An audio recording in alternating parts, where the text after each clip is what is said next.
para que a gente possa começar com muita alegria esse nosso último encontro, ou tristeza, esse último encontro do semestre, né? Falando sobre o polígono FEDAD.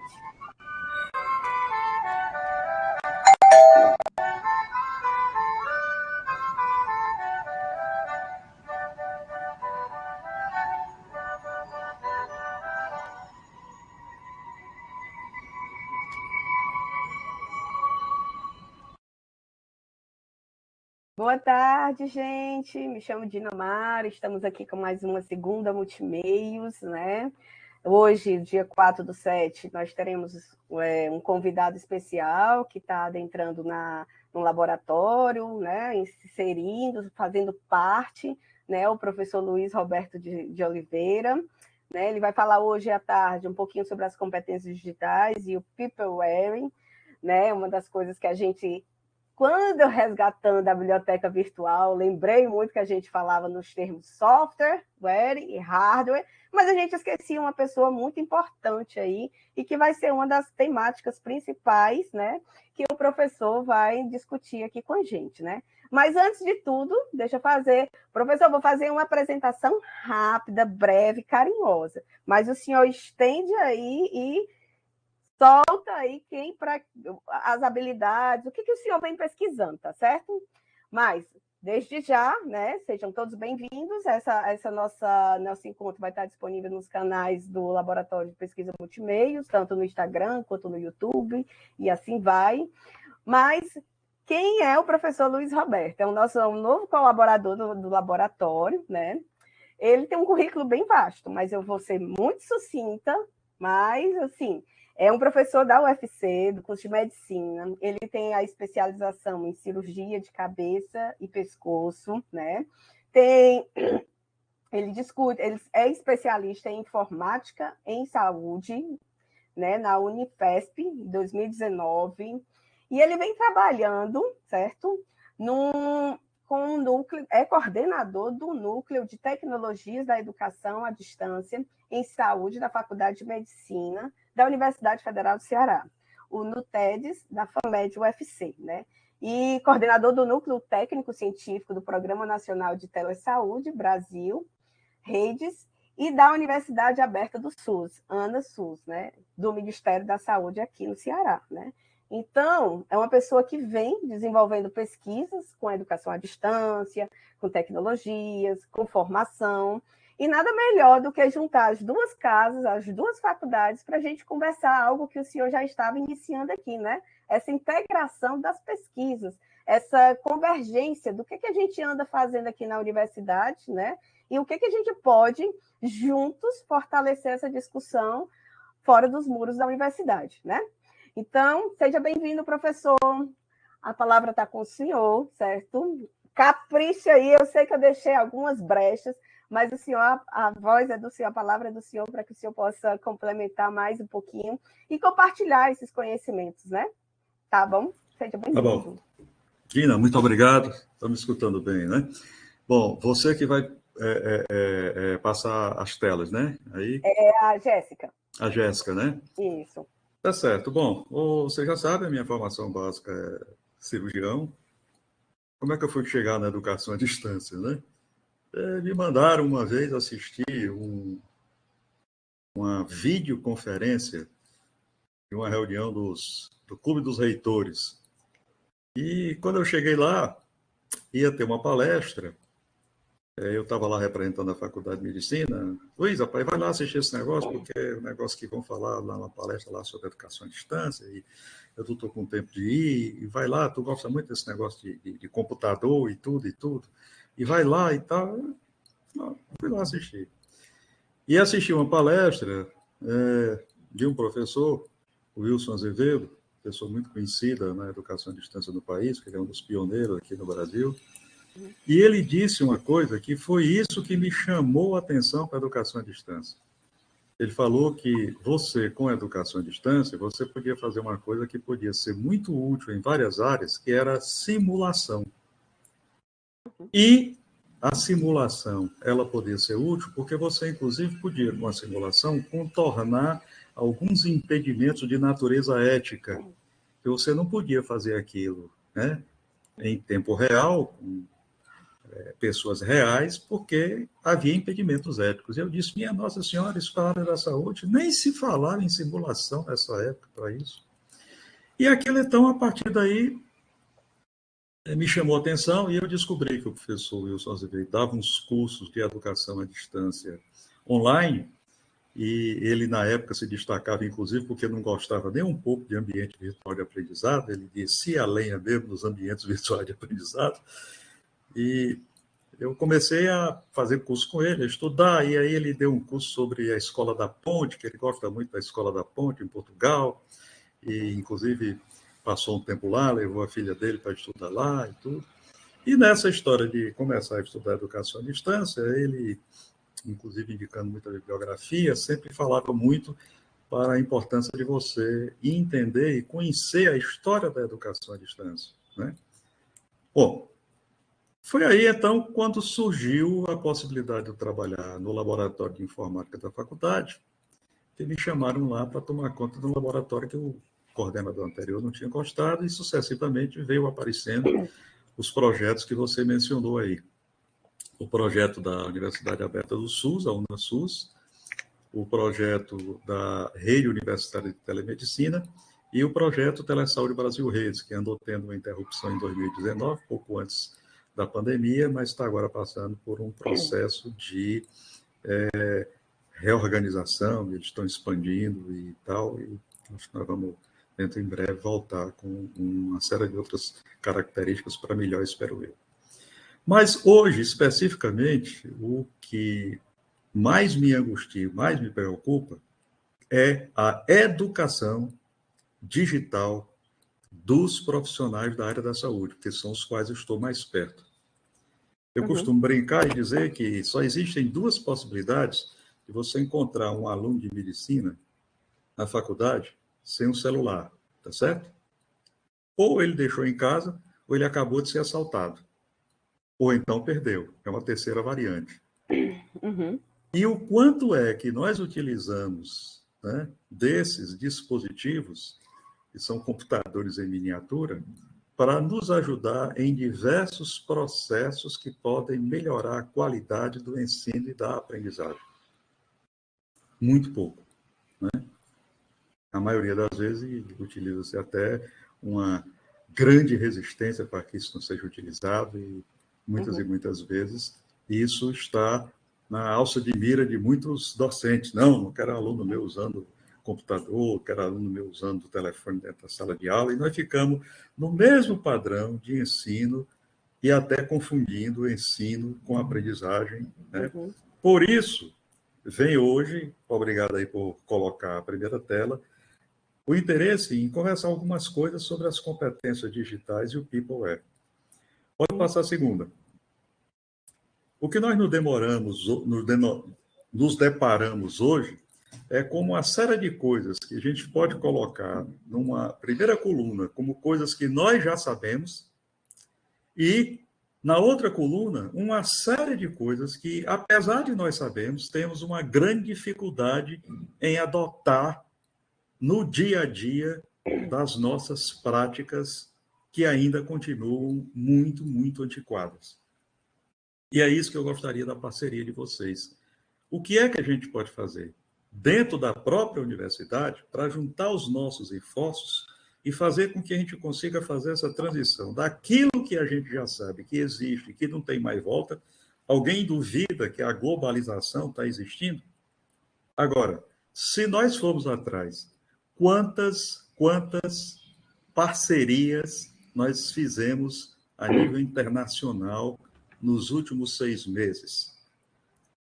Gente, eu estou há quase 90 dias, não, mais de 90 dias, brigando para organizar uma PCN de um mestrado profissionalizante focado nessa área de saúde digital. Muito bem. Aí, no meio dessa história, eu descubro um e-mail lá no e-mail não, eu descubro uma mensagem lá no WhatsApp de uma pessoa falando de um mestrado colocado em Portugal, na mesma área. Eu digo, mas minha Nossa Senhora, por que a gente já não fez uma parceria com esse pessoal há tanto tempo? se nós temos aí indução para poder a gente trabalhar em conjunto, globalmente, se tem tecnologia para isso e tudo, mas, ou seja, não vou longe, não vou longe. Todo mundo sabe que o uso das tecnologias digitais, da informação e das comunicações traz inúmeras vantagens para diversos segmentos de atividade, inclusive para a área da saúde. Mas vocês sabem que nós passamos 20 anos para admitir, para o Conselho Federal de Medicina admitir que telemedicina pode ser feita diretamente entre o profissional de saúde e o paciente, em diversas situações, inclusive trazendo benefícios para esse paciente. 20 anos, 2 décadas para aceitar isso, enquanto que no mundo todo a gente vê o crescimento da telepsiquiatria, da telepsicologia, da telefonoaudiologia, de várias telas, da telecardiologia.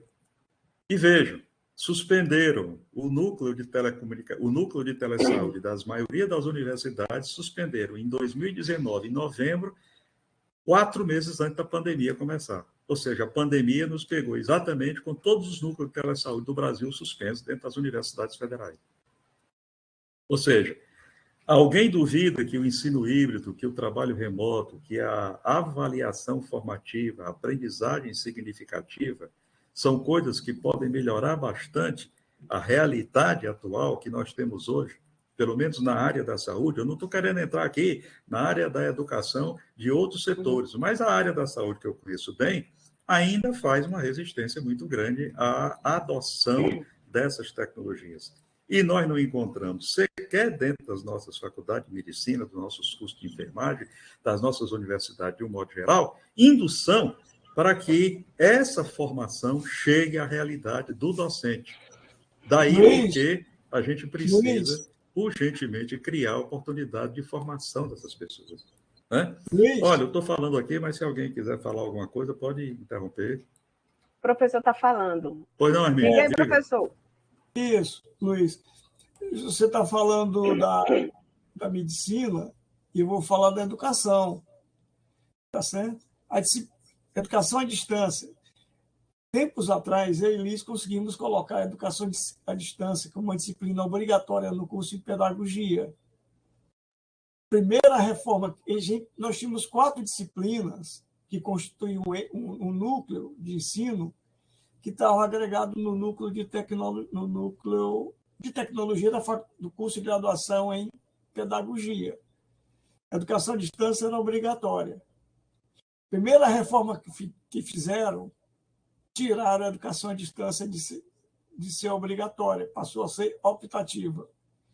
Na reforma seguinte, deixaram a educação à distância como optativa, mas das 4 disciplinas que nós tínhamos do eixo de tecnologia digital, os nossos entendidos, nossos experts em tecnologia da pedagogia, tiraram 2. 2 disciplinas não fazem mais parte do curso da relação de disciplinas do curso da graduação em pedagogia. Quer dizer, das 4, uma é obrigatória, tiraram, não é mais obrigatória. As outras 3, 2, tiraram do currículo na última reforma que fizeram. Então, só ficaram 2. Ou seja, ao invés de avançar, a gente faz retrocesso. O local onde era para ser vanguarda, ponta de lança, a lança está nas costas, não está na frente, né? Pois é. Aí, de todo modo, o que é que acontece? A disciplina da educação à distância, pós-pandemia, deu um boom. A gente tinha 30, 40 alunos, agora, pós-pandemia, nós estamos com 80 alunos, os quais 80% são alunos dos cursos de graduação da universidade, que não são da pedagogia. Ou seja, deu um boom, tá certo? Ou seja, em resumo, é isso que você está falando. Retrocessos atrás de retrocessos, né? Pois é, professor, retrocesso atrás de retrocesso. E veja, o senhor pelo menos teve a experiência de ter essas disciplinas uma vez ofertadas, e eu fazem 20 anos que tento que a disciplina de educação em informática em saúde, ou, utilizando o termo mais moderno, educação em saúde digital, se torne uma disciplina obrigatória e não consigo. Estão agora mesmo discutindo, etc., e tudo, e vai para cima, vai para baixo. O grande problema é assim, porque é muito difícil tirar o horário do A, tirar o horário do B, tirar o horário da disciplina isso, tirar o horário da disciplina aquilo. Bom, veja, é uma questão simplesmente de prioridade. Como é que não se tem como prioridade educar as pessoas que vão sair para o mercado em saúde digital, se nós estamos num país que deu um passo decisivo, embora com 3 décadas e pouco de atraso, para implantar a saúde digital? A maioria de vocês talvez não saiba, mas o governo federal, né, através da Secretaria Executiva do Ministério da Saúde, implantou um programa chamado Conecta SUS. Eu digo através da Secretaria Executiva, porque foi o DataSUS que implantou isso. E lá também está o Departamento de Saúde Digital. O Conecta SUS é o programa que está implantando a saúde digital no país. E há poucos dias atrás, o próprio ministro da Saúde fez uma reunião em Brasília. Infelizmente, eu não pude ir, porque não tinha como arranjar uma passagem para ir lá. E ele disse com todas que vai colocar telesaúde no SUS, com todas as letras. Vocês sabiam que existe um programa no Brasil, dentro do programa Conecta SUS, existe um braço do programa Conecta SUS, que chama-se Rede Nacional de Dados em Saúde, no qual todos os dados de saúde de todas as pessoas, sejam de instituições públicas ou instituições privadas, vão estar nas nuvens e de forma interoperável? E isso é saúde digital. Então, Dina, daqui a pouco, todos os seus dados de saúde, todos os seus dados dos seus descendentes vão estar nas nuvens e em qualquer local que você chegue que precisar de saber alguma coisa a respeito da sua saúde, no momento que você não possa dar informação, ele poderá ser consultado para lhe beneficiar. E isso é a convergência e a interoperabilidade. E esses dados vão estar interoperáveis num nível elevado de interoperabilidade semântica. Não é qualquer interoperabilidade, não. Na verdade, quando a gente fala nas coisas que precisam ser editadas, né, ser adotadas, adotadas, a gente fala principalmente nas competências, né, que as pessoas que manuseiam tecnologia em qualquer área, e eu estou falando aqui da área da saúde, que é onde dói mais, a minha dor principal está na área da saúde, ou seja, quais são os conhecimentos, as habilidades e as atitudes que essas pessoas precisam ter para manusear adequadamente as tecnologias nas suas áreas. Lembrando que, se você pensa que tecnologia não pode trazer efeitos negativos na área da saúde, pode ficar certo que pode. Tecnologia empregada de forma inadequada, ela, inclusive, pode trazer morte, pode trazer efeitos de péssima qualidade. E na saúde nós trabalhamos com um valor incomensurável, que é a vida humana, que é a saúde humana. Na verdade, o que eu queria discutir com vocês é o seguinte, e olha aqui o nosso papel, a nossa responsabilidade. Vocês sabiam que até hoje existe uma discussão infindável e interminável, pelo menos não terminou ainda, sobre qual é a melhor estrutura, qual o framework mais adequado para a gente pensar sobre como desenvolver a chamada inteligência digital, a inteligência que está associada diretamente aos conhecimentos, habilidades e atitudes?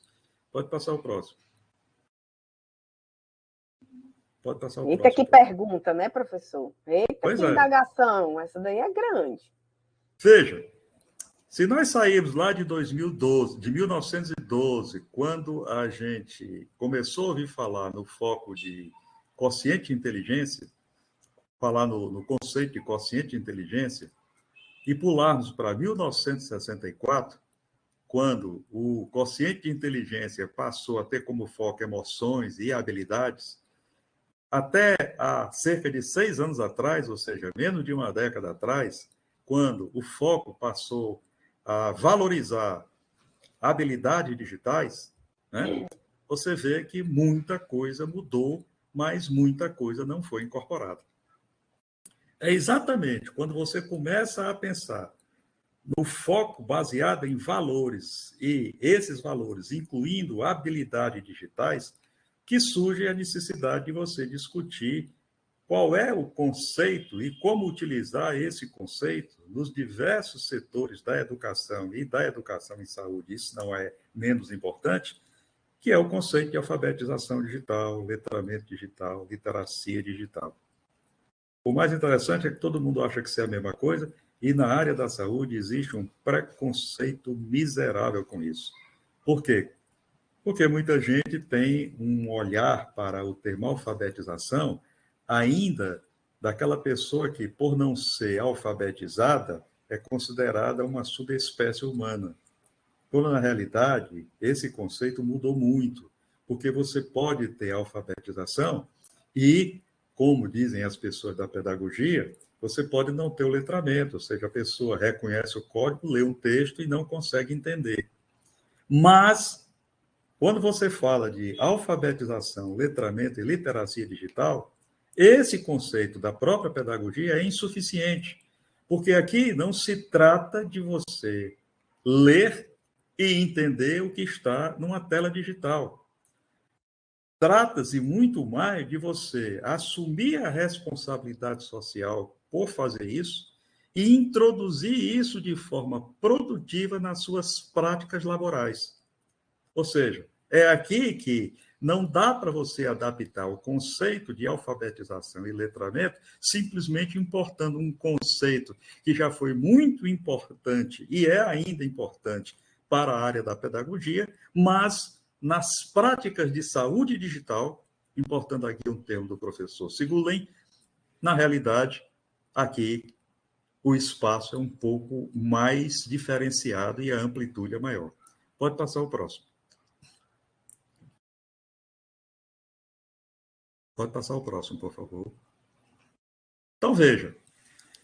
Na realidade, a gente precisa discutir qual é o melhor framework e até pesquisar se já existem esses frameworks propostos, alguma proposta de algum framework para estudar inteligência digital.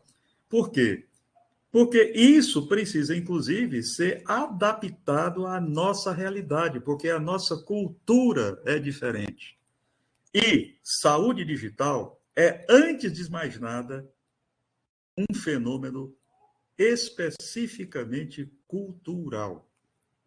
Isso eu posso depois dar indicações para que vocês possam discutir isso, porque tem um pesquisador americano que fala muito sobre isso.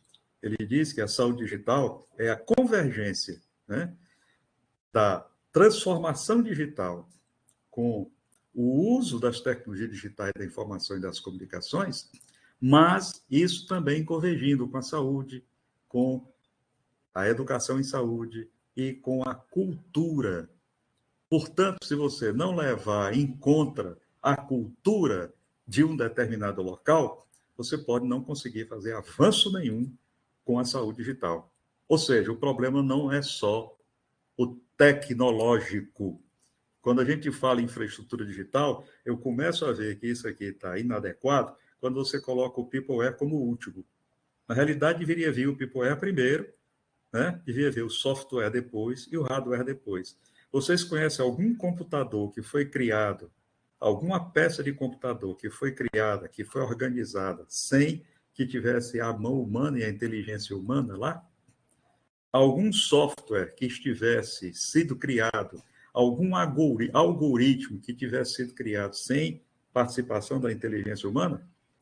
Por isso é que muitas das denominações anteriores, computação médica, computação em saúde, informática médica, informática em saúde, são inadequadas, porque levam em conta muito mais o aspecto da tecnologia e esquecem o aspecto da inteligência humana, da necessidade da intervenção da inteligência humana. Na realidade, todos os softwares e todos os hardwares são apenas próteses para que nós possamos dar uma melhorada em alguns aspectos nos quais o cérebro humano, a máquina humana é falha. A nossa memória não cabe em tudo, e aí nós podemos criar máquinas que têm memória infinita. A nossa capacidade intelectual de reter e combinar coisas, ela também é diminuta. Aí vem a inteligência artificial e consegue encontrar em milhares de dados algumas informações e algumas similaridades que a gente, a olho nu, digamos assim, não consegue. Quer dizer alguma coisa, professor? Eu não sei, mas eu estou achando muito interessante porque o senhor está abrindo uma discussão que até então, sei lá, acho que muitos aqui, que os veteranos daqui participaram da formação da biblioteca virtual, né? E a gente fazia a inclusão digital para a comunidade. Então, é assim, era gratuito, as pessoas se inscreviam no Banco do Nordeste e a gente ministrava. Tinha aula, tinha o nível 1 e o nível 2, eram 2 etapas.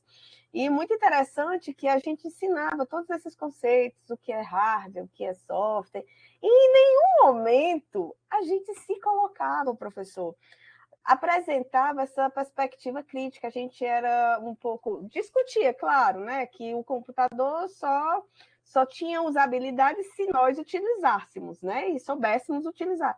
Mas esse conceito até então, assim, eu, pelo menos, na época, isso que há 15 anos atrás, né, a gente não discutia essa peopleware, sabe? Assim, a importância dessa inteligência, a importância de quem está ali discutindo, apresentando, né, facilitando, inserindo como cultura, né? Muito interessante. Isso. E o mais interessante, sabe, Dina, é que quando você fala do peopleware, né, passa de longe uma coisa que é absolutamente indispensável, né? Que é a educação, a formação. E eu me coloco muito contra quando eu vejo dizer assim, rapaz, olha, besteira, prontuário eletrônico, rapaz, você instala lá. No começo o pessoal vai todo, esse pessoal da saúde é muito complicado, vai todo mundo reclamar. Quando for assim, mais ou menos, com 2 meses, está todo mundo usando. Você chega lá e dá um treinamento. Você chega lá e dá lá faz uma coisa lá, ensina para eles uma coisa. Você sabe o que é o treinamento, na maioria das vezes? O treinamento não passa de meia hora. E aí é que surgem os grandes problemas, os grandes riscos e os grandes perigos. Né? Por quê? Porque se você colocar uma arma potente como o prontuário eletrônico na mão de uma pessoa despreparada, se prepare, pode aguardar que vai surgir muita porcaria. Desculpa a expressão pesada que eu estou usando, mas vai sair. Ou seja, qualquer tecnologia, isso é uma coisa que eu aprendi há algum tempo atrás, só deve ser bem avaliada, ou pelo menos só se pode tentar avaliar adequadamente qualquer tecnologia, se você utilizar como viés o caminho, está compreendendo? Da ética. Tá certo?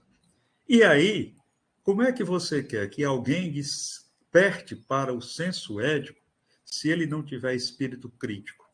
E se ele não tiver espírito crítico, como é que ele vai adquirir isso se não for através da educação? Então, simplesmente dar um treinamento, dar uma capacitação. E um dos erros muito comuns ainda hoje é quando vai falar em dar algum treinamento, alguma capacitação sobre tecnologia digital da informação e das comunicações, as pessoas estão preocupadas muito mais com aquele ensino puramente mecânico, puramente instrumental, não passando muitas e muitas vezes do simples aspecto de você fazer ensino de microinformática e chamando isso de saúde digital. Ou seja, é algo absolutamente inconcebível. Não é porque você tem um computador na mão que você está apto a utilizar isso para fazer uma intervenção diagnóstica. Não é porque você está olhando para uma pessoa através do seu computador, da sua webcam, que você pode simplesmente se dar o luxo de, porque você aprendeu a fazer uma receita online, você está passando receita online. Eu já vi inúmeras vezes que, infelizmente, me pediram uma opinião e eu disse, não dê esse remédio, leve essa pessoa para uma consulta presencial, porque essa pessoa está tomando um remédio que não vai trazer benefício nenhum e ela não deve ter isso para que esse remédio foi passado. E quando a pessoa foi para a consulta presencial, ficou internada e já estava com Covid e já estava com 60% dos pulmões tomados. Então, vocês vejam aí o tamanho do gargalo. Ou seja, que tal nós discutirmos, nós que somos da educação, nós que somos da área da saúde, juntarmos as nossas forças agora e convergirmos e dizermos, rapaz, o que é que a gente pode fazer para fugir dessa situação em que o mais importante da história, que é a pessoa, o people, né, está sempre olhado como o último da fila e a gente vê esse deslumbramento com a tecnologia, mas não deslumbramento a partir do momento que diga, eu vou empoderar quem mais precisa, que é o paciente. Porque hoje já existe um quarto elemento dentro da famosa tríade, o famoso triple way, o triple aim, aliás, que se falou muito no começo da saúde digital, que era você melhorar a qualidade da atenção, era você conseguir aumentar a inclusão das pessoas, o acesso às pessoas, a questão de equidade, e você diminuir os gastos, fazendo uma melhoria, né? Um planejamento mais adequado para, inclusive, reduzir o desperdício. Hoje, você valoriza também um quarto elemento, que é a satisfação do paciente com a sua jornada de saúde. E, por conta disso, cada vez mais, as pessoas precisam ter letramento digital e letramento em saúde. E não apenas isso. Precisam ter letramento midiático, precisam ter letramento visual, letramento estatístico. Está compreendendo? Bom, pode passar o próximo, por favor. Se o senhor está falando aí, né, da medicina, imagine, quando a gente da saúde, imagine o olhar para a educação, né, professor? Aí o senhor vê aí como foi um processo também doloroso, né?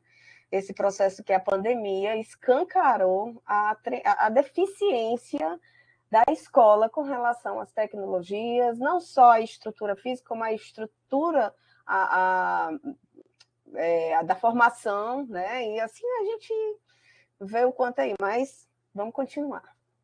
Há poucos dias atrás, em concordância com o que você está dizendo, eu perguntei para um colega assim, ele me perguntou, rapaz, nós vamos voltar para o presencial, porque os alunos só querem presencial agora, os alunos só querem presencial. Aí eu perguntei para ele, e você perguntou para os alunos por que é que eles só querem presencial? Não. Eu digo, meu amigo, se você perguntar para os alunos por que é que eles só querem o presencial, você vai ver muitos deles descreverem colegas nossos que ficaram confundindo ensino remoto com educação à distância. Colegas nossos que ficaram dando aula pela telinha e queriam que os alunos passassem 4 horas sentados na frente do computador, assistindo aula, que o aluno não tinha direito de sair nem para beber um copo d'água. Na realidade, eles realmente querem presencial, porque presencial eles sabem que, pelo menos na hora tradicional, tem 50 minutos, dá tempo ele ir no banheiro e tomar um copo d'água. Sim. Agora, se os professores em si não estavam preparados e queriam ficar dando aula remota, certo? Falando 2 horas, 4 horas, 6 horas direto na frente da tela, tenha santa paciência. É claro que o aluno quer voltar para o virtual, porque aquilo não contribuiu nada para o aprendizado dele, né? E aí uma das coisas que a gente vem trabalhando aqui nas discussões aqui do laboratório é justamente, né, o que professor, que aí a gente está reformulando, construindo esse conceito do professor FEDAT, né? Então, que aí entra um pouco das metodologias, né, que a gente vem trabalhando em decorrência desses 20 anos, como também essa perspectiva, né, atender o aluno, o professor, né, os artefatos e assim vai. Então, essa é a temática desse semestre, sabe, professor? Que a gente está discutindo, né? Perfeito. Bom saber que tem gente na minha universidade discutindo isso, tá compreendendo? Que eu já não vou me sentir tão só. Pois venha-se embora para ali, para o multimês. Venha-se embora, que o senhor não vai ficar sozinho de jeito nenhum. Vamos convergir. Olha, pessoal, a semana eu tenho a gente chama de SIG, o Grupo de Interesse Especial. Eles mantiveram a sigla em inglês, Special Interest Groups, e esse SIG, eu coordeno um sobre educação em saúde digital, e todo ano, todo mês, nós temos uma discussão às 8 horas da noite, da última terça-feira do mês. E na última terça-feira eu chamei um colega lá da Universidade Federal de São Paulo, ele também é da RNP, ele não é da área da saúde, ele migrou para a área da saúde e disse que está gostando muito, que tem aprendido muita coisa que ele não conhecia quando foi fazer o mestrado dele. E o mestrado dele está sendo exatamente estudando framework de inteligência digital. Quando a gente fala que muita coisa não tem sido adotada, está compreendendo? Na realidade, a gente precisa reconhecer que não tem sido adotada é porque realmente não é fácil. Vocês imaginem esse framework proposto pelo Ziki Institute, né, em 2019, né? Não é uma coisa muito recente, mas também não é uma coisa muito antiga, é de 2019, nós estamos em 2022. E olha aqui, ele propôs um framework, um arcabouço de avaliação de inteligência artificial, que tem 3 perfis, tá certo? 3 áreas. Em cada área dessa, né, ele encontra um pequeno detalhe, constituindo, na realidade, 24 competências. Desculpem, eu botei um 3 aqui, mas aqui é 8. Né? São 8 áreas aqui em cima. Isso aqui está errado, foi eu que errei. E agora? Né? São 3 perfis: o perfil da cidadania digital, o perfil da criatividade digital e o perfil da competitividade digital. Perfil da competitividade digital. Olha, não se engane, daqui a pouco, o médico que não saber fazer uma teleconsulta, ele vai ter dificuldade de entrar no mercado. Não se engane, daqui a pouco, o radiologista que acha que inteligência artificial vai desempregar radiologista, ele vai escutar a seguinte definição: não, a radiologia não vai desempregar, inteligência artificial não vai desempregar radiologista. Agora, o radiologista que não souber utilizar as ferramentas da inteligência artificial, esse não vai encontrar nem o primeiro emprego, porque vai ser impossível trabalhar em radiologia sem as ferramentas da inteligência artificial. É fácil comprovar isso. Ferramentas da inteligência artificial hoje acertam o diagnóstico em cerca de 95% com a mesma acuracidade e a curacidade de um profissional bem treinado. Com detalhe, faz isso 60% mais rápido. O que você quer? Luiz? Pois não, professor? Luiz, essas coisas que você está falando, tá certo? É mutatis mutandis. Ou seja, é sair daqui e ir para a medicina. É muito parecido, Luiz. A Dina se lembra dessa história. Quando eu estava montando aqui uma sala de aula, quando eu estava montando o laboratório há uns 25 anos, quando eu estava montando uma sala de aula com computadores, com toda a proposta pedagógica por trás, rapaz, tinha um bocado de doutor. Assim, doutor é D-O-T-O circunflexo, não é doutor, não. Tinha um bocado de doutor em educação e arregimentava o pessoal para dizer que eu estava com a proposta de trabalho para incluir educação à distância, incluir o ensino assistido por computador, sabe para quê? Para desempregar professor. Viu? É parecido, né, Luiz? Paradoxo. A Dina se lembra dessas histórias, sabe quem eram os professores que lideravam, tá certo? Era doutor Sim. mesmo no sentido nordestino, sabe? Doutor. Uhum. Professor, veio muito isso. Eu me lembro muito que quando eu estava montando o mestrado, que hoje é um doutorado lá da Faculdade de Medicina, foi o 3º programa de mestrado montado no Norte-Nordeste. Só existiam 2. Eu saí, fiz um doutorado, voltei e botei o mestrado. Eu entrei numa sala e abri uma sala e vi 2 professores velhos lá, antigos, conversando e dizendo: isso é jogada dele. A jogada é porque eu estava botando o mestrado, estava propondo que eu tivesse um mestrado. Né? Uhum. Era jogada minha. O que era jogada? O que eu poderia estar jogando? Eu estava querendo melhorar a qualidade do ensino da faculdade, né? Uhum. E bom foi que, muito tempo depois, alguns desses professores insistiram em fazer o mestrado. Com detalhe, eles não queriam fazer a prova de seleção, porque como eles já eram professores, eles tinham o direito de fazer o mestrado sem fazer seleção. Né? E foi uma briga desgraçada. Eu disse: rapaz, não tem problema não, existe uma solução para isso. Eu, como coordenador da programação, coordenador do programa, eu posso propor criar uma turma especial só para quem for docente. Aí eu criei uma turma especial para os docentes que queriam fazer mestrado. Aí foi uma quantidade imensa de gente, e eu consegui que eles aceitassem assistir às aulas presenciais à noite. Por quê? Porque a maioria deles trabalhava, e eu consegui o auditório do Hospital São Carlos, e a gente ia para lá às 7 horas da noite para fazer E aí muitos deles desenvolveram suas teses, etc, e tudo e tal, né? Só não saiu o mestre quem não quis, né? Alguns deles depois, inclusive, fizeram doutorado, né? Mas é assim mesmo. A gente que está com a cabeça na frente tem que se preparar para que está olhando um pouco à frente, tem um monte de gente que está olhando para trás, virando a ponta da lança, como o senhor diz, né? Bom, mas enfim, essa história toda, veja aqui, se por um lado, todo esse arcabouço aqui torna difícil a adoção dessas práticas, por outro lado, Dina, tenho certeza que você e várias outras pessoas aí estão com as pupilas brilhando. Você já pensou quanto Eu estou querendo abre... aumentar aqui. Pois é, por isso é que eu mandei de onde eu tirei isso, infelizmente não foi possível aumentar. E lembrando, viu, quem quiser baixar, tem aí uma Tá à vontade, já setinha do mandei. botão direito do lado Isso. esquerdo, certo? Você pode baixar a apresentação e ampliar e ler bem direitinho, porque minhas pupilas estão assim, professor. Veja, o quanto abre isso aqui, professor Hermínio, o quanto abre isso aqui de possibilidade de pesquisa que a gente pode fazer para desenvolver e adaptar isso para a nossa realidade.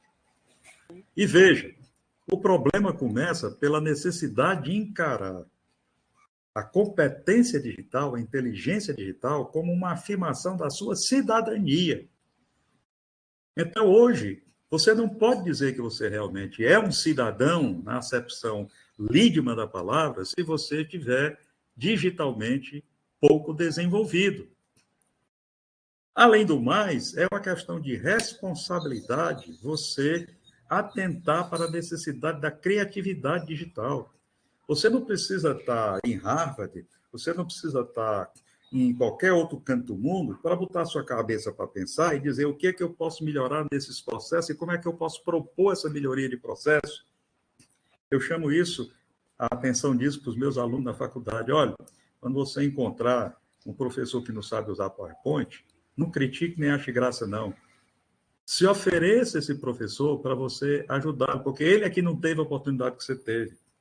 E não compare, porque, olha, eu fui conhecer televisão preto e branco, eu tinha 11 anos de idade. Eu nem conhecia televisão. Fui conhecer preto e branco aos 11 anos de idade. É diferente de vocês hoje, que já nascem porque a mamãe de vocês passou na televisão, que foi fazer o ultrassom para saber como é que vocês estavam antes de nascer. Então, a diferença é muito grande, né?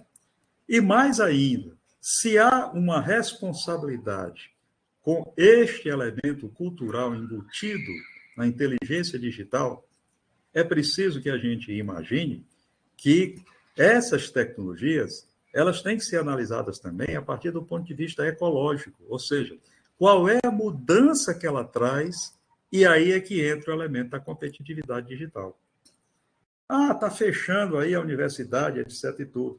Mas, rapaz, você quer o quê? Que o cidadão que tem competitividade, ele fique dentro da universidade, que não oferece espaço nenhum de crescimento, e, ao contrário, só abriga gente que critica com afirmativas dessa natureza. Não, esse negócio de educação à distância é para desempregar professor. O professor vai se autodesempregar quando ele não souber que ele é responsável para ele mesmo crescer a sua inteligência artificial, a sua inteligência digital. Ele sim é que vai se autodesempregar. E eu fico perguntando o seguinte: como é que vai ser a qualidade da saúde digital no país se nós não passarmos a pensar em educar os nossos futuros profissionais que vão sair para o mercado e, quando chegarem no mercado, vão encontrar essas ferramentas todas lá e não vão poder dizer que não podem usar. Não vão ter nem o direito de dizer não quero usar telemedicina, não quero usar prontuário eletrônico. E aí a opção vai ser o quê? Usar de forma errada? Uhum. Quer dizer, vamos raciocinar e vamos pensar. Olha, é uma responsabilidade da universidade agora. Está havendo um momento de virada. E ou nós juntamos as nossas expertises para passarmos por cima desses conceitos antiquados e idiotas que não se sustentam mais, ou será nossa responsabilidade social termos ficado calados e esperando a debacle que vai acontecer. Saúde digital hoje, meu amigo, é uma questão de defesa do SUS. Defender o SUS hoje é defender saúde digital. Sem saúde digital, o SUS vai à falência e a saúde do país vai à falência.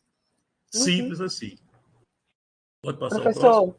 Professor, quando o senhor fala que aí juntar forças assim, a gente tem que pensar o seguinte: imagina aquela professora da educação básica que está lá, né, formada, ou no meio de carreira, ou já no fim de carreira, né, se deparando com aquelas crianças que já são do século, já que são contemporâneos, que já nascem com tablets, que já nascem no YouTube, né? Então, assim, olha o processo que eu acho que, assim, se a gente chegar a pensar na saúde coletiva, a gente tem que pensar ali na formação docente para trabalhar com essas crianças que já vêm incluídas digitalmente do berço, né?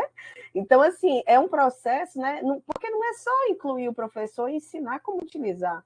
Tem que também dar essa questão da formação, né? Crítica, né? Sobre o uso das tecnologias, né?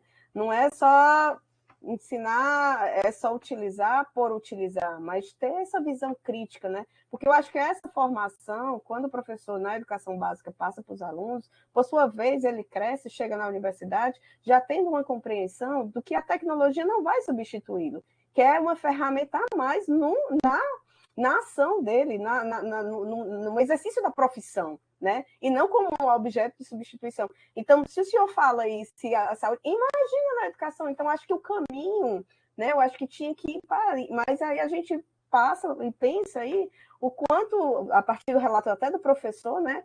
O quanto tabus, né? Na própria educação, né? A gente sente quando se fala sobre tecnologia, né?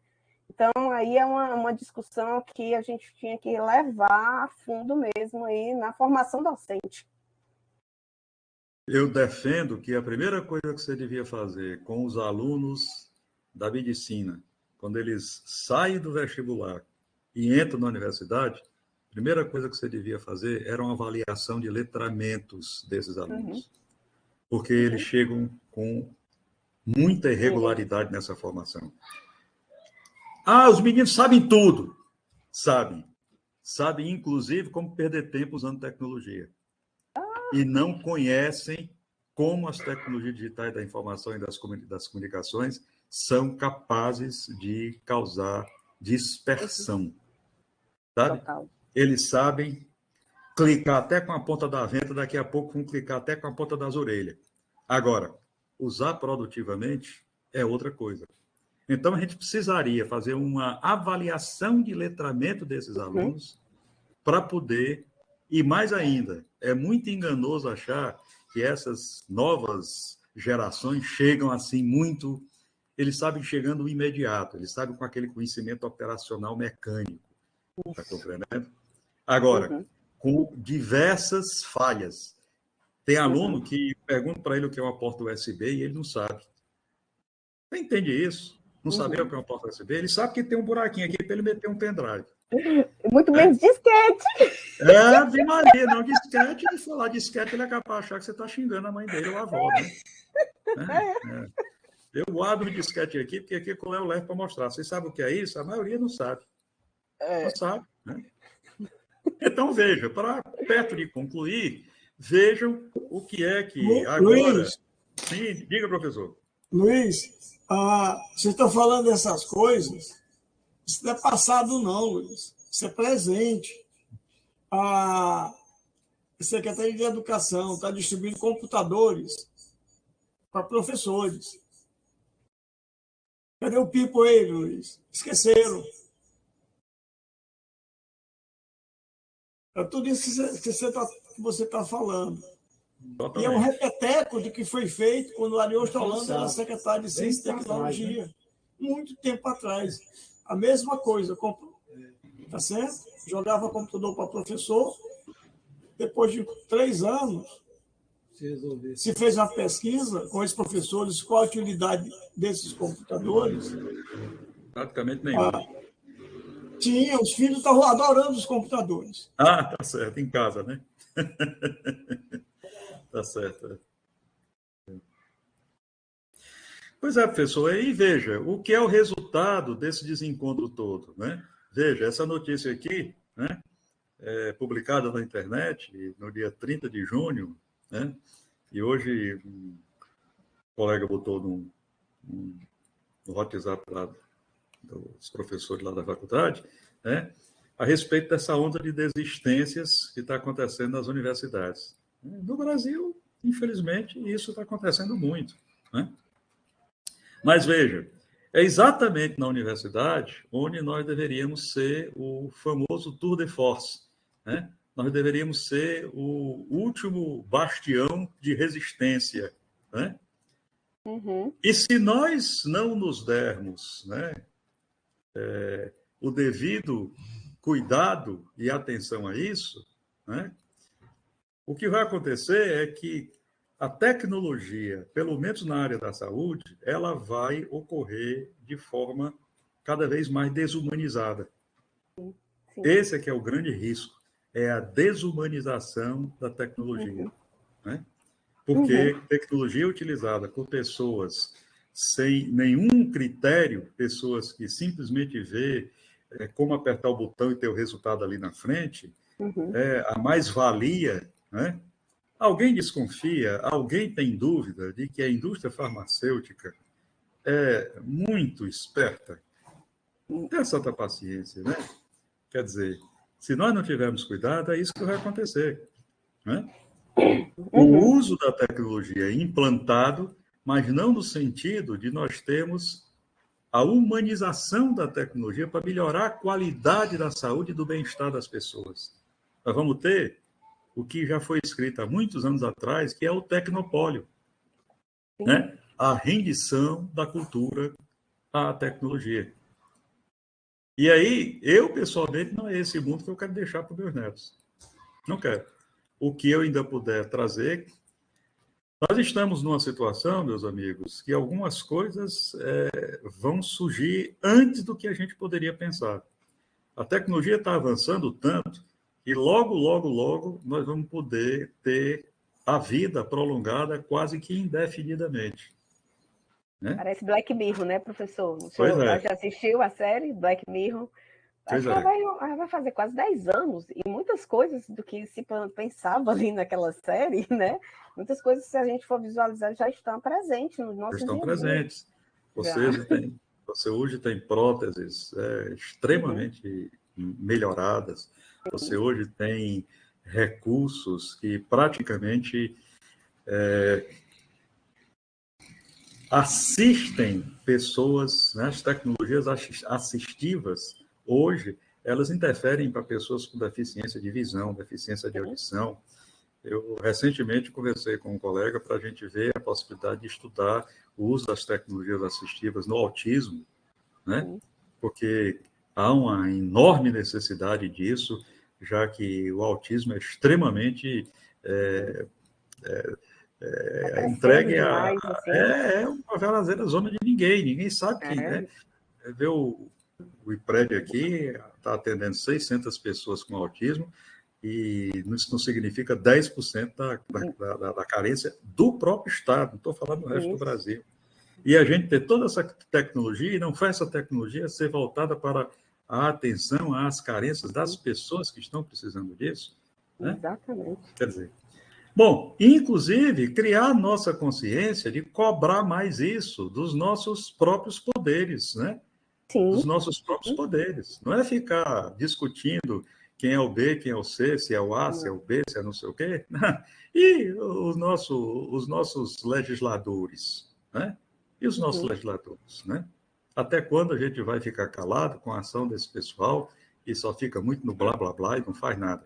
Por que é que a área da saúde, há 10 anos não faz uma reforma, mais de 10 anos não faz uma reforma dos currículos de medicina?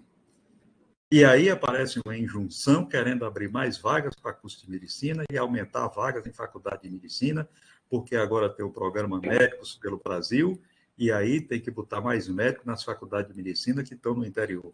Qual é a qualidade dessas faculdades? Essas faculdades têm professores com mestrado, pelo menos, para poder dar uma qualidade de educação melhor, ou estão só fazendo a repetição do ensino? Tenha santa paciência, né? Bom, vamos ao penúltimo slide, que Eita, que a aqui. pergunta foi tensa, viu, professor? Pessoal, para onde é que nós vamos? Onde é que nós vamos? Né? Eu quero agradecer a vocês, ficar à disposição. Espero não ter enchido aí a paciência de vocês. E eu acho que agora vem a hora do bate-bola, que é a hora mais importante. Tá certo? E eu vou começar com uma, pode ser, Vamos gente? lá. Olha, vocês me ajudem, olha, e outra coisa, a gente pode fazer o seguinte, né, professor? Quem quiser falar, pode abrir o microfone, À perguntar vontade, à direitinho. vontade. Perfeito, perfeito. E, professor, já que a gente falou da universidade, o campus aí, a medicina, a faculdade de medicina, a universidade tem algum plano, tem alguma coisa, porque, assim, tem alguma perspectiva de juntar esses ambientes virtuais, alguma coisa nesse sentido de unificar, né? Porque, assim, se a gente for visualizar, houve esse encontro entre a faculdade de medicina e a faculdade de educação. Será que não existe uma outra faculdade, né, dentre esses mais de 100 cursos que a Universidade Federal oferece, que também não esteja caminhando sozinho? Existe alguma coisa, vocês dois aí, podem me falar se existe algum plano, um projeto, uma Moodle, alguma coisa assim? Vou falar duas coisas e em seguida passo a palavra para o professor Hermínio, porque ele tem muita coisa para dizer também sobre isso. Bom, primeira coisa que você tocou foi na palavra plano, né? Depois eu vou mandar para o professor Hermínio e, evidentemente, pedindo que ele distribua com todos vocês um planejamento que eu consegui ver aprovado pelo Consune ano passado, que é o Plano Institucional de Inovação e Tecnologias em Saúde Digital da Universidade Federal do Ceará. Esse plano, ele contempla diversas ações, e uma dessas ações eu consegui finalizar sexta-feira, já soube que hoje está lá no hall de coisas que vão ser discutidas, pedido para fazer as alterações, que é de implantar, né, um mestrado profissional utilizando a educação à distância na modalidade semipresencial. E eu estou com um elementozinho guardado lá para quem o professor Hermínio indicar e quiser participar, que está previsto lá a gente ter professores que são professores externos, né? Como eu estava muito na pressa, em vez de pedir ao professor Hermínio que fizesse uma disciplina, uma proposta de uma disciplina, etc. e tudo, teve lá uma pessoa que disse assim, não, você faz o seguinte, você coloca uma coisa que fica bem abrangente, que é assim, você coloca a possibilidade de ter um professor externo e coloca lá uns seminários sobre educação em saúde digital. Porque aí você chama o professor e diz, olha, está aqui, esse seminário vai ser só esse, vai valer tantos pontos, tantos créditos, etc. e tudo, e o professor externo que vai dar esse seminário é esse professor e a equipe dele. Pronto. Tá certo? Ou seja, criamos lá, está compreendendo? O local que cabe vários sapatos, vários solados, várias chinelas, várias pesquisas, várias coisas para a gente colaborar. Nossa. Certo? Segunda coisa, e aí eu vou dar o toque, o professor Hermínio vai continuar. Peço a ele que faça isso.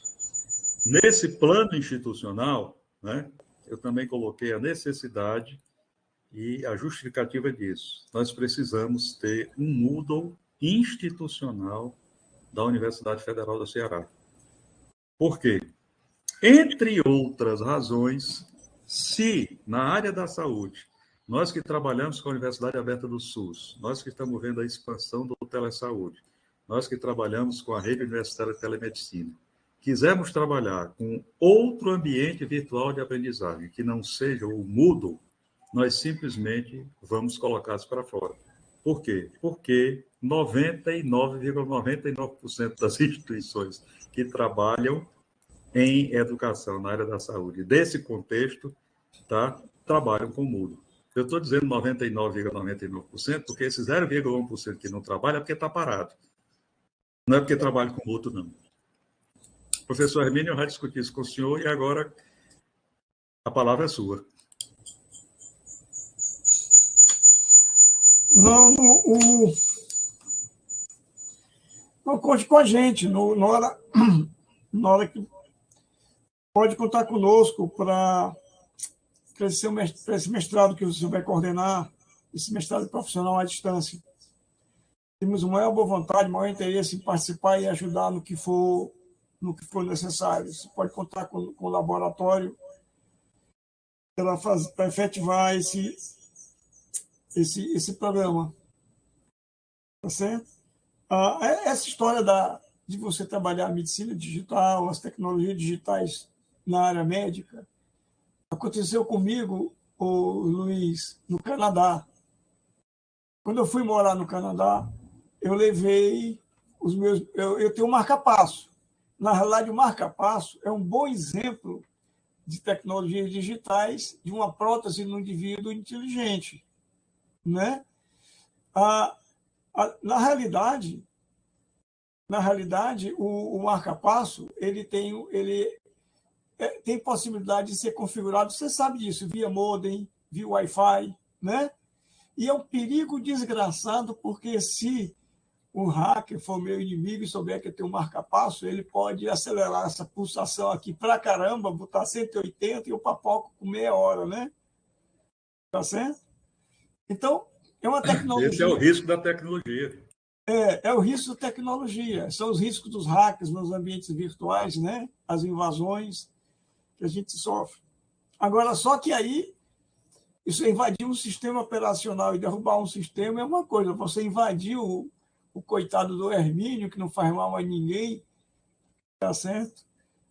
E botar o marca-passo dele para acelerar, é diferente. Aquilo que essa está dentro da conversa que você falou, dos riscos que tem, né? Pois, então, quando eu levei meus medicamentos por 3 meses, porque a minha ideia era passar 3 meses no Canadá, voltava, pegava minha mulher e levava de volta. Aí veio o pique da pandemia, eu não pude nem sair de casa. Nem sair de casa eu podia sair. Óbvio, com a universidade à distância, eu continuei a trabalhar regularmente, porque era a universidade à distância. As orientações que eu tinha lá, eu fazia tudo à distância. Agora, mas veja, acabou meu remédio. Acabou os 3 meses de remédio que eu tinha levado aqui para poder alimentar meu marca-passo. Aí eu fui para a telemedicina. Tá certo? Aí, uma das coisas que você falou é que a letra de médico é muito ruim. Pronto. Aí eu peguei, toda vez que eu ia comprar meus remédios, eu levava a receita e mostro na farmácia aqui no Brasil, ele me dava a medicação adequada. Quando o médico me perguntou qual é o remédio que você toma, eu disse, olha, eu não sei o nome genérico, eu sei o nome de fantasia. Não, pode me dar de fantasia que eu faço a conversão sem nenhum problema.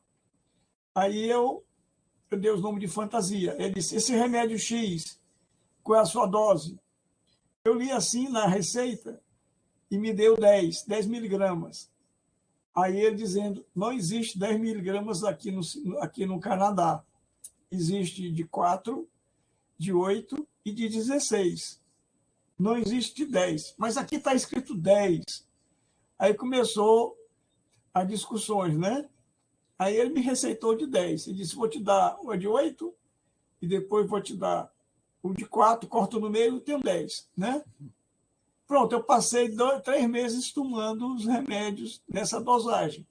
Quando eu fui fazer a reconsulta por telemedicina para ver, a primeira, eu disse, começou a tema de novo, 10, não é 10. Ou é 8 ou é 16, não é 10. Aí eles façam assim, bata a foto, me mostra a foto da receita, me mostra a receita. Ele está em português, não tem problema, o nome que está lá eu consigo destrinchar. Eu dei a receita, ele disse, cara, não é 10, é 16. Tu tá tomando a dose pela metade. Pronto. Ou seja, aquilo que a sua fala toda, não basta saber o instrumento, tem que ter um pipoeiro por trás para fazer a diferença. Por que que um aceitou a minha conversa e o outro não aceitou a minha conversa e usou a tecnologia para realmente definir o remédio que eu deveria tomar? Tá certo? A minha sorte, como eu estava tranquilo, o remédio podia ser na dose mais baixa, né? Eu não morri. Mas essas coisas que você falou são realmente essas coisas que saltam para quem mexe com isso. É importante isso aí, tá certo? Mas, agora, aqui na universidade, a gente tem que avançar no uso dessas tecnologias digitais. Não pode ficar parado, não. Não vai perder esse bonde da história, porque vai ficar muito ruim. Um dos slides que você mostrou era sobre os alunos, né? No jornal francês em português, né? Ou seja, como é o desestímulo que os alunos têm, tá certo? Com esse retorno para as aulas. Eu não sei, então é preocupante, é muito preocupante. Mas, de todo modo, Luiz, enfim, conte conosco. Se o que nós pudermos ajudar nesse semestrado, a nossa expertise e a expertise do laboratório, conte conosco. Tá certo? E vamos tocar o projeto Moodle UFC, ver se a gente consegue colocar esse projeto no ar. Né? Tá E, certo? professor, tem um detalhe que eu queria acrescentar, que também a gente tem deixado passar muito. Nós estamos numa cidade, a Universidade Federal do Ceará está numa cidade que tem alguma coisa que a grande maioria das nossas universidades não tem. Nós temos 2 cabos submarinos nos ligando a 13 cidades de grande importância no mundo por conexão direta na África, na Europa e nos Estados Unidos. O senhor foi para um local, o Canadá, onde a telemedicina é algo assim primoroso, né? Melhor do que nos Estados Unidos até, tá certo? As razões a gente pode discutir noutra conversa, né? Uhum. Além do mais, nós temos aqui na Universidade Federal todas as competências necessárias para fazer um bom trabalho de educação à distância e de saúde digital. Agora, o que nós precisamos é perder essa nossa atrasada mania de ficar de costa uns para os outros. O que nós precisamos é convergir. Porque até o transporte offshore com o porto, né, do Pecém, até isso nós também temos. Então, ou seja, as 3 condições de infraestrutura fundamentais, tá certo? Nós já temos aqui, né, a rede metropolitana de alta velocidade, nós já temos a rede do interior também, temos as competências, temos as pessoas e temos a conectividade internacional. Por que não deslancha? Professor, quer dizer...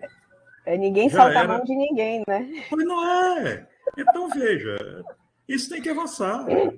É. Tem que avançar, não E pode lutar ficar pelas políticas e lutar pelo... Né? Eu sei que esse desgoverno está prejudicando bastante, né, professor? Mas eu acho que o povo unido jamais será vencido e eu acho que vocês têm um papel importantíssimo, né? Nessa fase de encaminhar, acampar e lutar e mostrar, né? Cada um com sua expertise e todos juntos melhorando cada vez mais, né?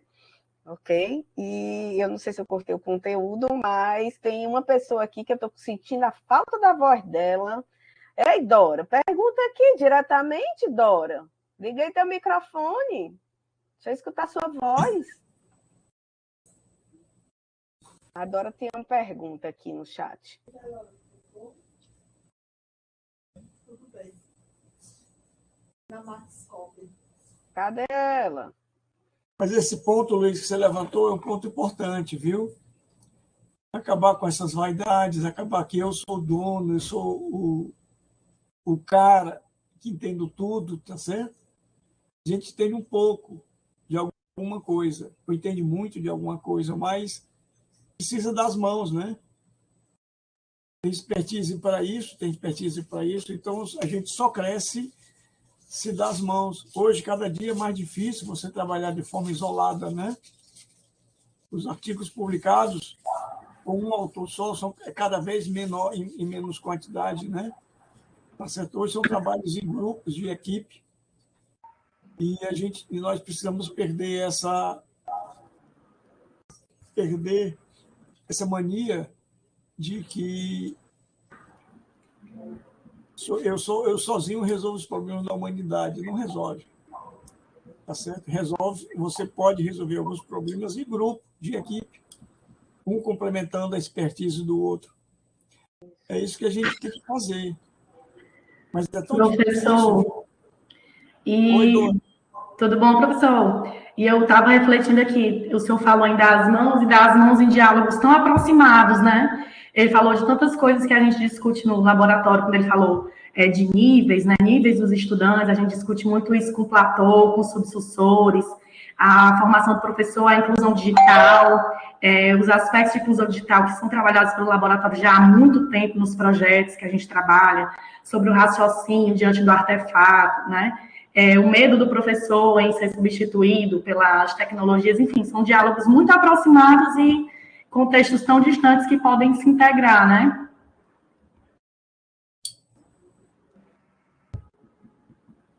Dina, tem uma pergunta da Dora aí, né?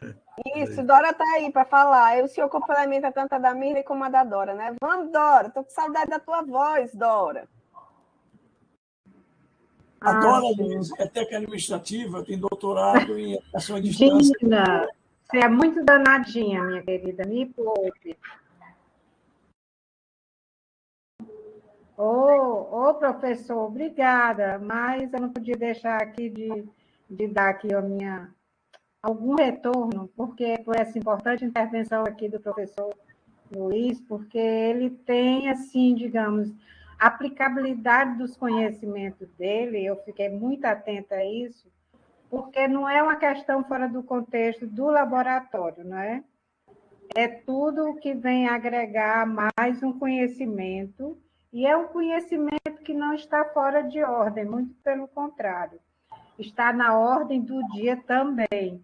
E aí, eu na fala do professor Luiz, eu entendi assim, que ele está preocupado, assim como nós, com a questão da literácia, né, na área digital, e ele está também preocupado com a questão da ética, não é?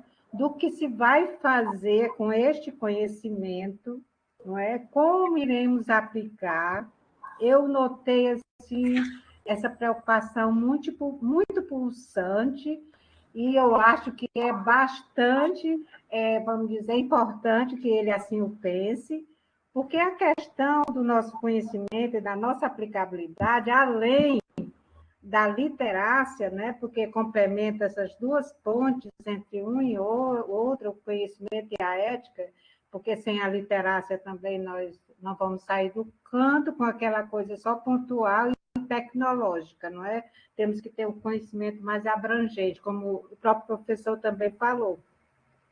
Então, essa questão da ética aqui, para nós, da UFC, é primordial, porque assim como o professor não sabe como vai ser aplicado esse conhecimento na mão de determinadas, digamos, pessoas, não é?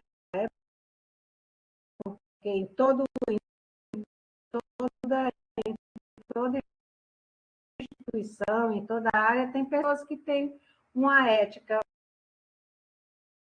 pautada, não vamos dizer, na bondade, ou seja, a ética principal, e tem aquelas pessoas que não se patam. Eu acho que toda essa discussão passa por isso. Por quê? Porque há pessoas que estão querendo crescer, não é? Por exemplo, o multimeios.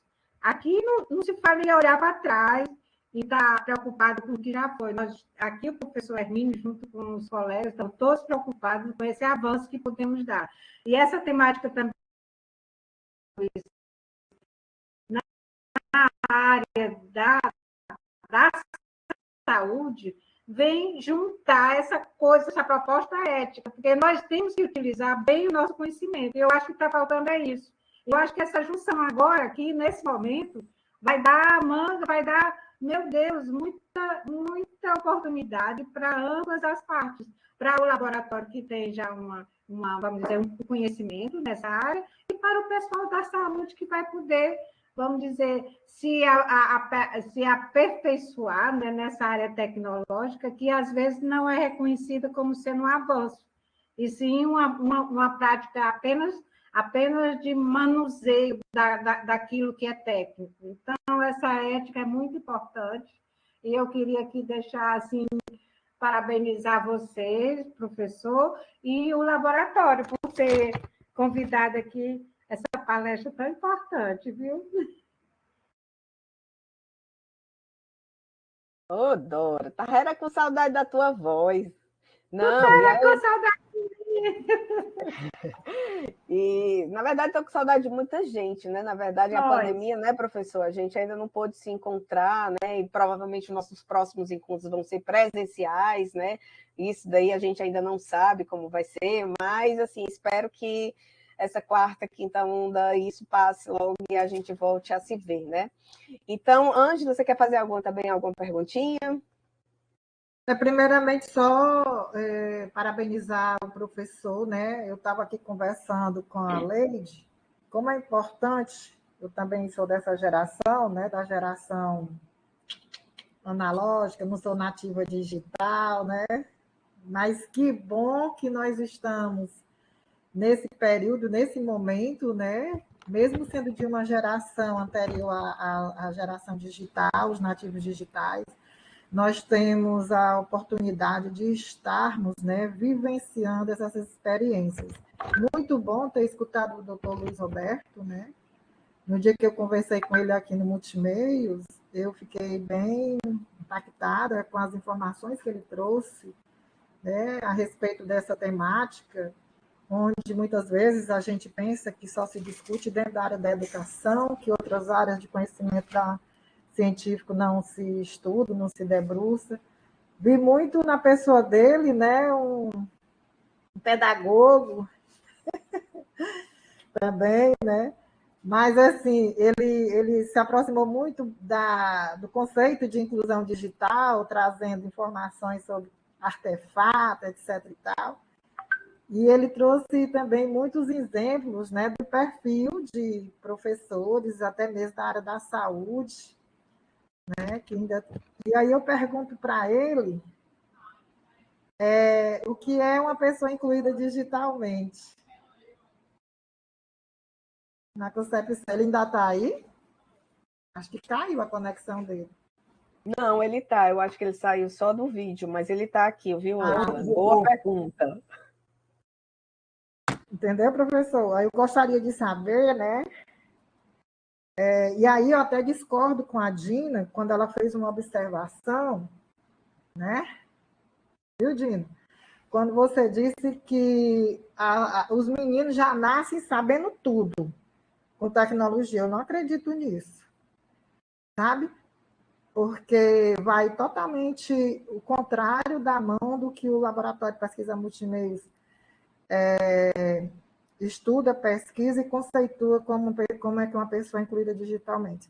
Professor, eu lhe pergunto, será que por eu ter computador, por eu ter internet, né, por eu ter acesso, né, e ter o computador e a internet, eu posso ser considerada uma pessoa incluída digitalmente dentro dessa concepção que o senhor trouxe aqui para a gente?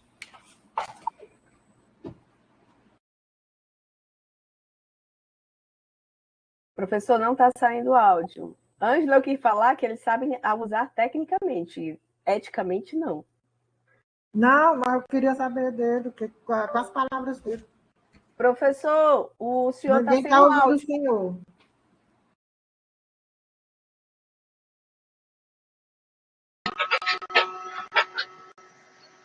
O professor está sem áudio ainda. O Luiz está sem áudio, né? Está sem áudio nenhum. O senhor vai ter que ativá-los. Pronto, agora acho que vai dar certo. Melhorou? Pronto, perfeito. Aquela velha falhada tecnológica que é para não perder o costume, né? Para ver se o povo está prestando atenção. Veja, Ângela, eu ouvi sua pergunta e você tocou, acho que num ponto assim crucial, que é essa confusão que as pessoas fazem. Esse conceito, né, de inclusão digital associado a você ter condições de comprar um computador de você, né, pagar a conectividade e tal, esse conceito é antiquado, é ultrapassado, né? Esse é o conceito ligado a um diferencial econômico da pessoa que tem condições de fazer isso, de comprar os instrumentos, né? Na realidade, o conceito de inclusão digital mudou, né? O incluído digital é aquela pessoa que sabe utilizar essas tecnologias, está compreendendo? Para melhorar os seus processos de trabalho, né? Eu me lembro muito uma vez que eu entrei numa sala que estava vendo uma prova um colega que estava defendendo a sua qualificação, e eu achei estranho, porque eu sabia que aquele colega não mexia com computador em nada, né? Ele era, sabe, aquele cidadão que dizia que não passava e-mail, que não sei o quê, e de repente lá com um computadorzinho portátil, etc, e tudo e tal. Aí eu olhei para o computadorzinho, na época eu tinha um computador desktop, e eu tinha vontade de comprar um computador portátil, e aí eu olhei assim para o computador, e vi, olhei e tal, e disse, rapaz, qual é a configuração desse computadorzinho aqui? Aí ele olhou para mim assim, bem sério, na frente, todo mundo disse, primeiro me diga o que é configuração. Então pronto, já mostrou que ele, né? Aí depois eu conhecendo e tal, sabe como foi que tu montou teu aprendizado? Não, eu contratei uma pessoa que ele vai lá, faz o PowerPoint, etc., ensina a usar o computador e tal, se quiser vem até no dia com a gente e tudo, eu disse que não precisava vir não, que eu tinha conseguido. Pronto. Esse cidadão, ele estava usando um computador, estava utilizando um PowerPoint, etc. e tudo. Agora, incluído digital, ele não estava, né? Por quê? Porque daí a mais 10 dias, se perguntasse, ele não sabia nem botar o computador para funcionar, né? Quer dizer, eu brincava muito e dizia assim, olha, se você quiser ver um médico comprando um computador, você chegar assim num supermercado que está cheio de computador para vender, etc. e tudo, e você olhar para um cidadão que ele está assim distanciado e que quem está negociando a compra do computador é a mulher, as crianças, tá?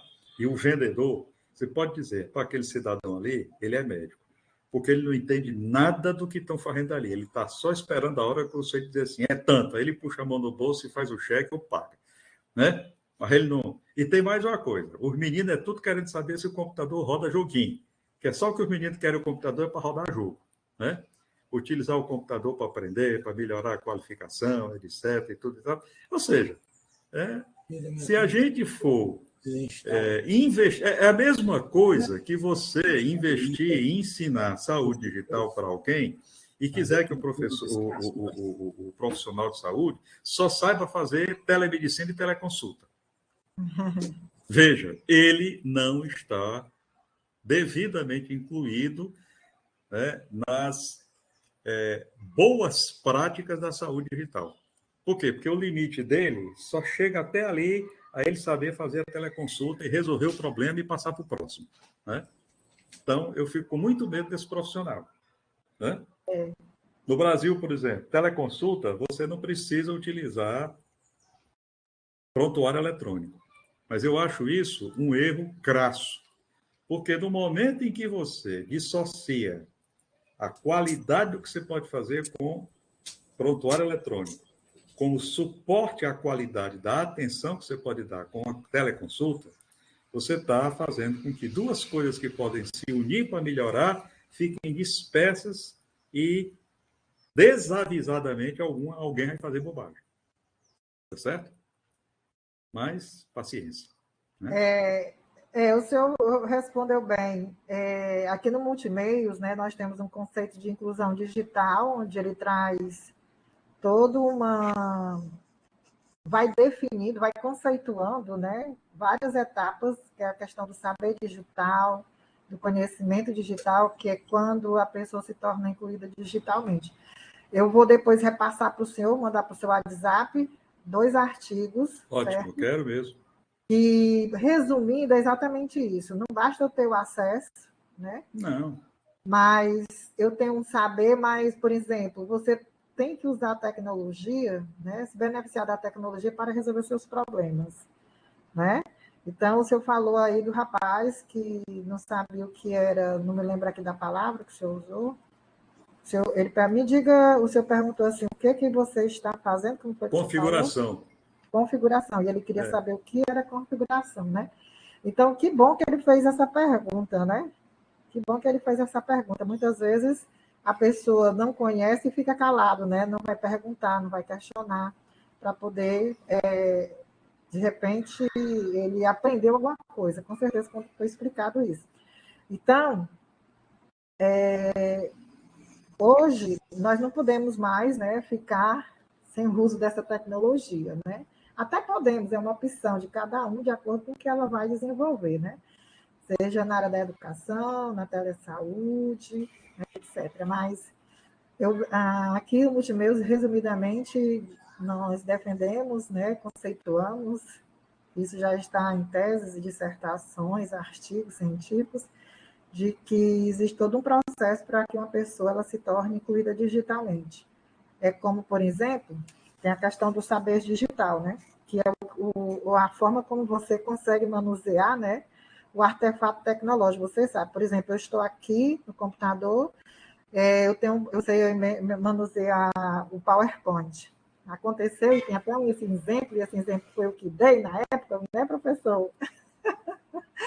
Com o professor Junqueira, juntamente com o senhor, uma pessoa chega e diz assim, Ângela, você tem um software que possa construir, né, um certificado para um curso que eu vou ministrar, né?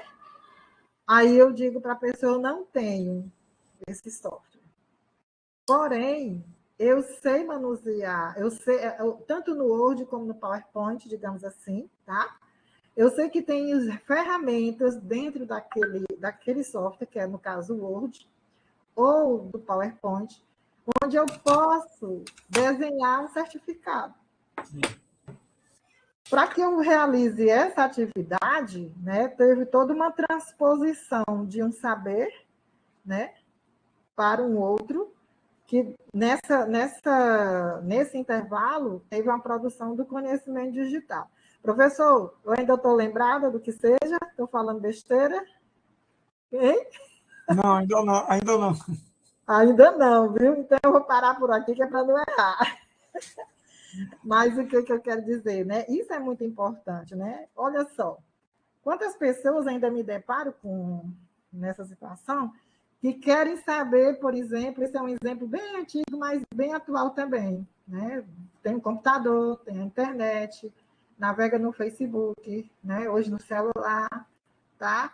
Mas ela não sabe pesquisar nem mesmo através do artefato, né? desse aparato móvel, né? Que é o celular, pesquisar como saber qual é o seu IPVA, se você tem multa, né? Navegar no site do Detran. Ela vai lá no Alon House, e lá perto da minha casa eu estou cansada de ver as pessoas fazerem isso, em frente à Caixa Econômica, tá?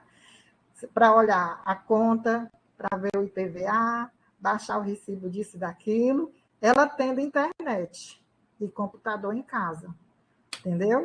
Então, a pessoa tem uma situação, problema, tem toda uma tecnologia, mas ela não consegue resolver o problema dela.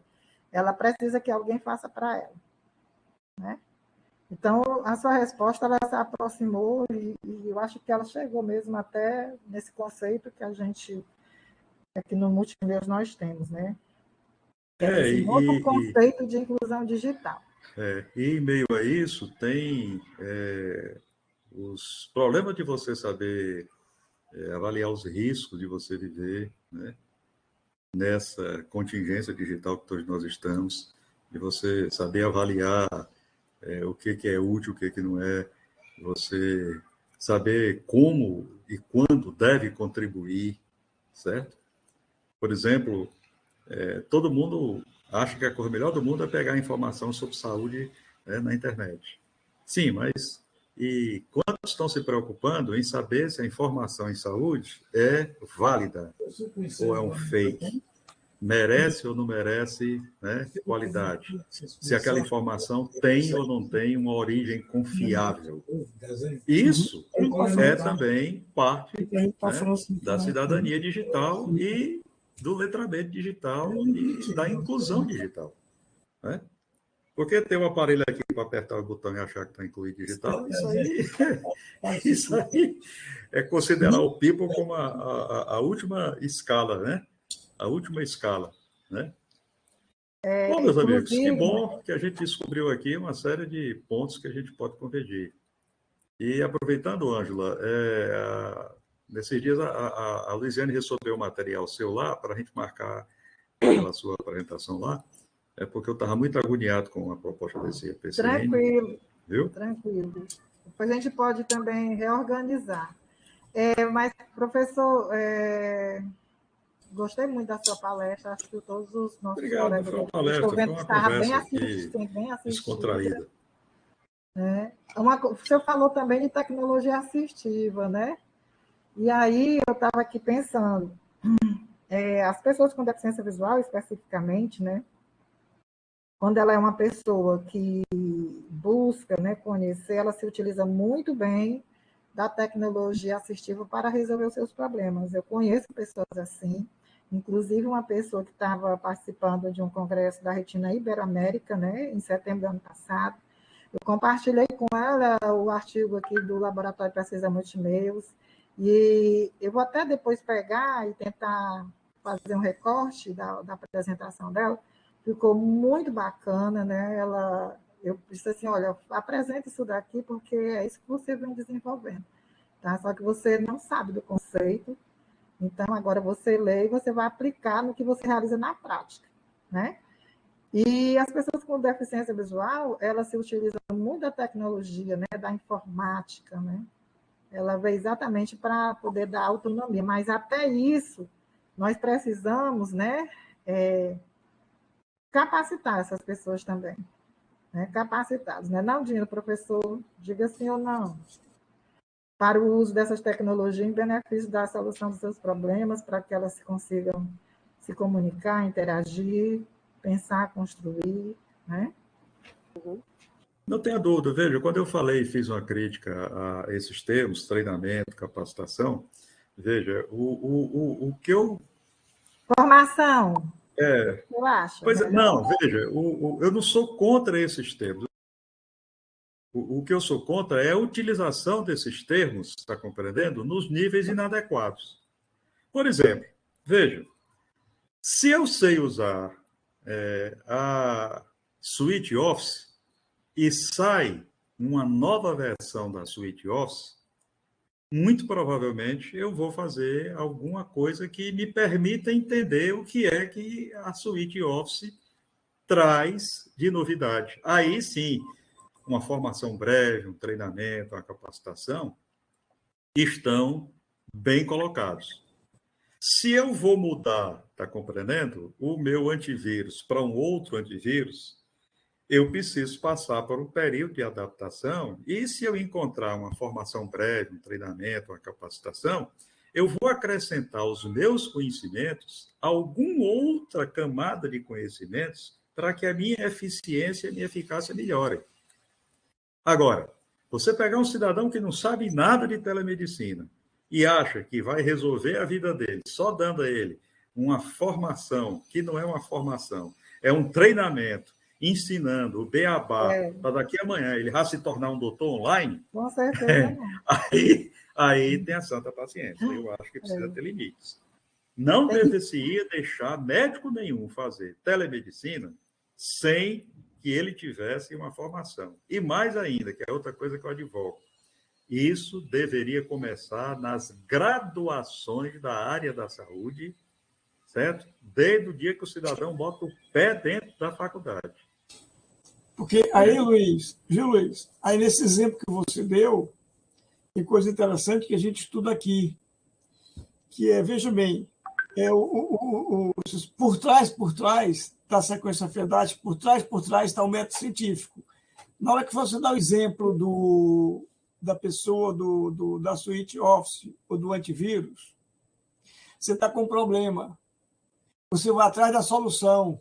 Então, você está trabalhando no método científico. Esse não presta, esse é legal. Aí, Hermínio, esse aqui presta. Não é assim? Até você chegar ao ponto final, que é instalei esse novo antivírus. Tá certo? Ou seja, você fez uma descoberta. E é nessa descoberta que você desenvolve o espírito crítico, que você aprende a ver realmente. Por outro lado, na hora que você vai dar uma formação de telemedicina, aqueles cidadãos que estão indo, não estão indo por livre e espontânea vontade. Parte vai por livre e espontânea pressão.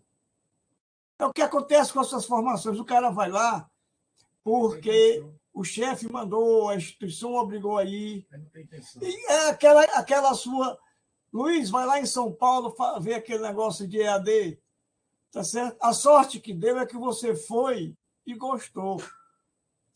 Lá, na verdade, você já estava motivado para isso, né? Tanto que disseram, vai, já que tu gosta de EAD, já que gosta de computador, de tecnologia, vai lá ver se tem alguma coisa que se aproveite, né? Então, você já foi motivado. Que é diferente. Então, são duas situações bem diferentes. Para essa segunda, precisa de método. Precisa de método pedagógico para fazer com que aquele que vai por livre e espontânea pressão se torne um motivado para fazer aquelas atividades. E volte para se colocar na situação do Luiz Roberto procurando um antivírus para resolver o problema dele.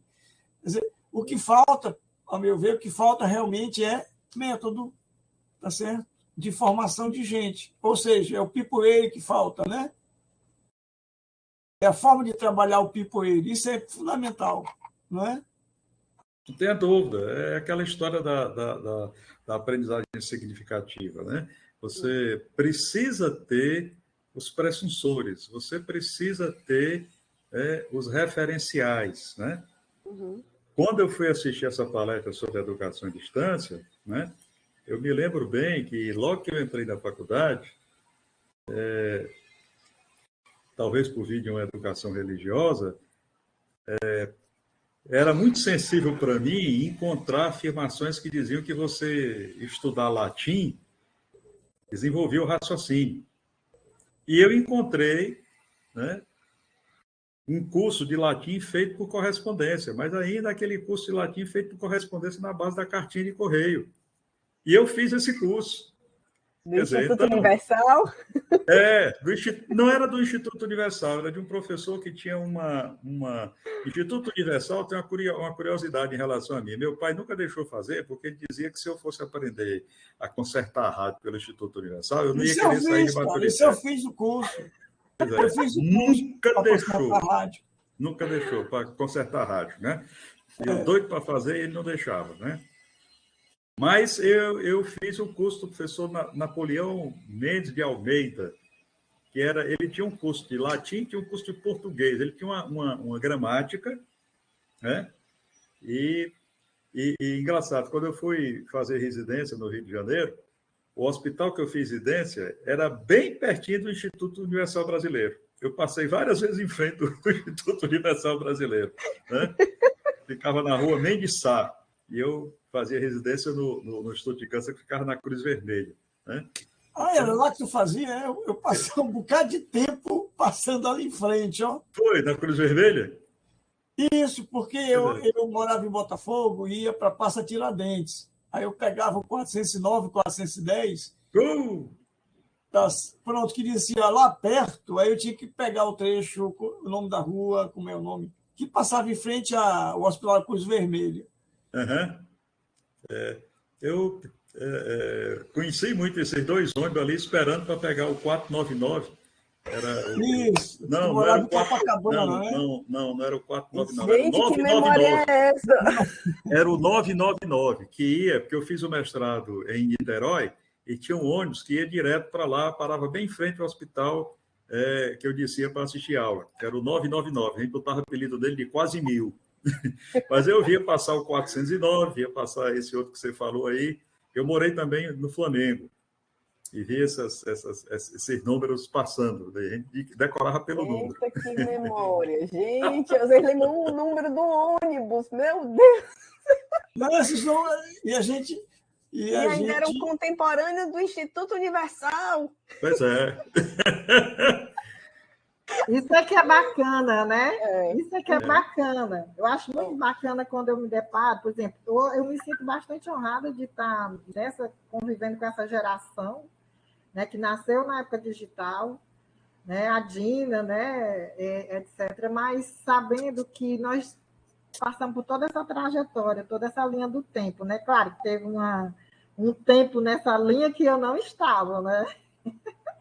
Mas até onde eu cheguei. Aí, só para fechar aqui, eu estava lembrando de quando eu ainda trabalhava na coordenação, que disseram assim, me lembro como se fosse hoje, a universidade, né, vai instalar computador, internet em todas as unidades acadêmicas.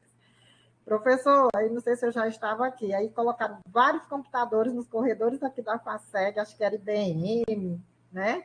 E aí disseram assim, como eu trabalhava na coordenação de curso, né? Aí chegaram o pessoal do MPD, a direção e a coordenação, e disseram assim, a Ângela e a minha outra colega que já se aposentou, vão fazer o curso. Do jeito que o professor Hermínio explicou como é que são as formações, né? Totalmente descontextualizada para os professores na escola. Não vão procurar saber o que é que ele está precisando. Não, tem uma ideia, não, faz isso aqui. Então, eu fui para o NPD, antigamente era NPD, né? Núcleo de Processamento de Dados, né? Eu fui ter aula, sabe de quê? Programação. Professor Hermínio, como é o nome? Programação... Nem sei mais. Eu sei que era um professor de física, ele sabia muito o conteúdo para ele, né? Mas ele foi ensinar programação e eu disse, meu Deus, o que eu estou fazendo aqui? Para que eu vou aprender esse negócio, né? Que não vai me ser útil em nada, né? O disquete era aquele bem grandão, preto, né? Desse tamanho.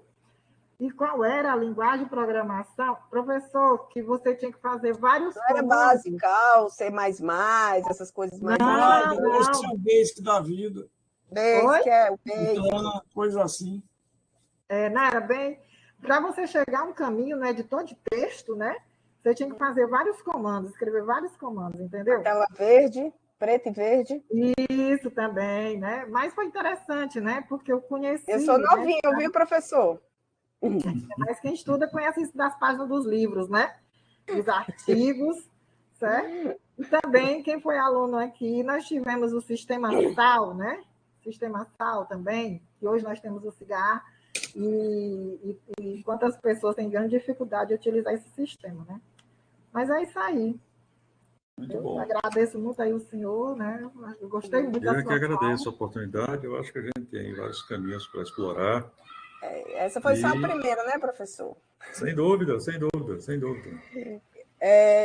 O senhor alguém mais quer fazer alguma colocação? Porque a gente nós estamos pensando já ir caminhando para o encerramento, né? Professor, o senhor deseja fechar, falar mais alguma coisa para que a gente possa dar sequência ao nosso roteiro? Só agradecer a vocês e caminhar. Obrigada, Ângela, obrigada quem participou aí conosco aí, né? No chat, né? E, claro, né, o professor Luiz, né? Prazer, seja bem-vindo, conte com a gente sempre, estamos aqui, né? Nós somos bem facinhos, somos pessoas boas, competentes, né? E assim vai. Então, mas antes de encerrarmos já aí, botarmos a vinheta, como hoje é o nosso último momento, né, desse semestre, vamos fechar aqui resgatando alguns pontos que foram cruciais, né, na nossa discussão sobre a temática Polígono FEDAT, certo? Para o senhor que chegou hoje no nosso último encontro, durante esse semestre, nós trabalhamos o Polígono FEDAT, que é um conceito, né? Viu, professor? Qualquer coisa, me complemente aí, me ajude, né? Que advém da sequência FEDAT, né? Do que seja esse professor. E aí existe essa discussão, né? Que foi um momento riquíssimo durante esse semestre, onde a gente falou sobre o professor, sobre os fundamentos, né? Isso, pronto. sobre o professor, né?